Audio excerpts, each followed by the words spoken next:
অবস্থাতেই এখানে বিজেপি বিরোধী কোনো নির্বাচনী সভা করা যাবে না। তারা বারবার বলার চেষ্টা করেন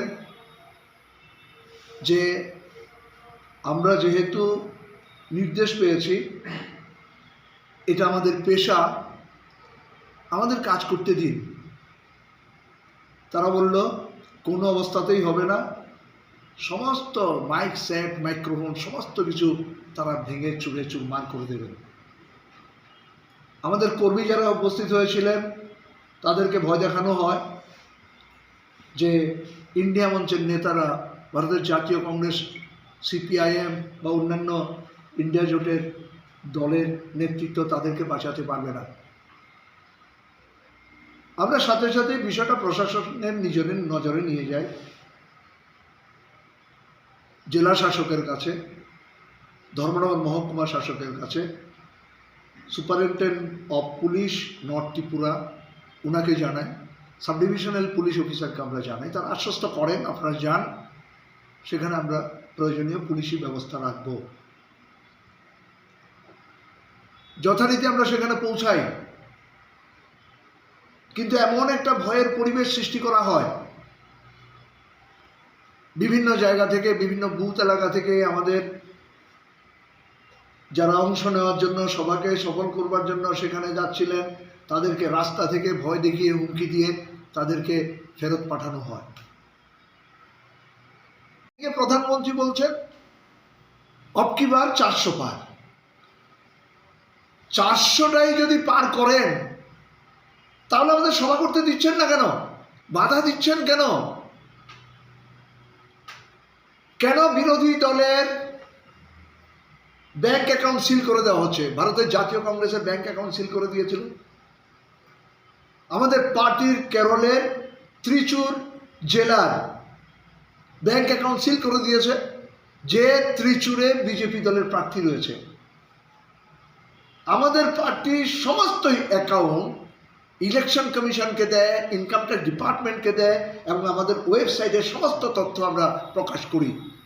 সুপ্রিম কোর্টের নির্দেশ থাকা সত্ত্বেও নির্বাচন প্রক্রিয়া চলাকালীন সময় কোনো অবস্থাতেই কোনো রাজনৈতিক দলের ব্যাংক অ্যাকাউন্ট সিল করা যাবে না।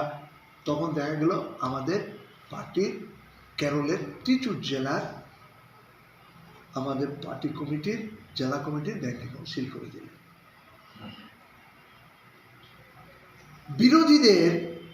বিরোধী রাজনৈতিক দলের যারা প্রার্থী হচ্ছেন তাদেরকে ভয় দেখানো হচ্ছে, কেন্দ্রীয় তদন্তকারী সংস্থা পাঠিয়ে দেওয়া হচ্ছে তাদের বাড়িতে।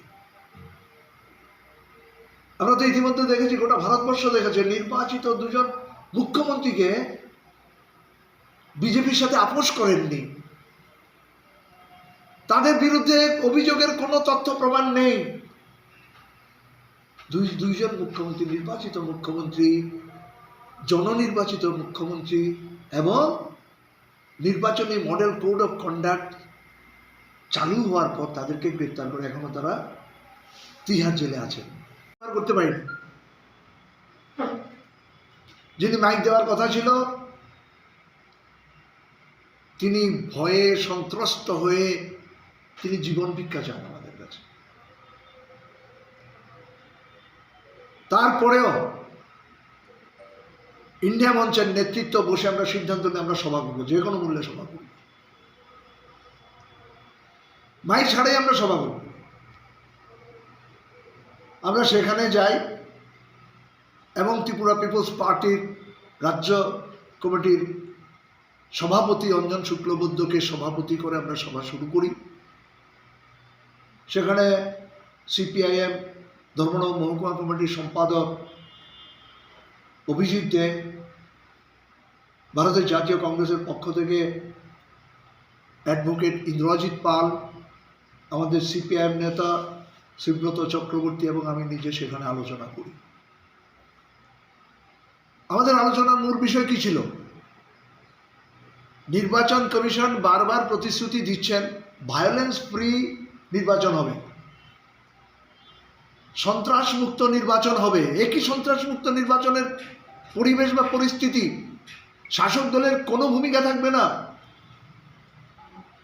আমরা যে কথাটা বারবার বলছি, ভারতবর্ষের সংবিধান পদদলিত, গণতন্ত্র নেই, নাগরিক অধিকার নেই।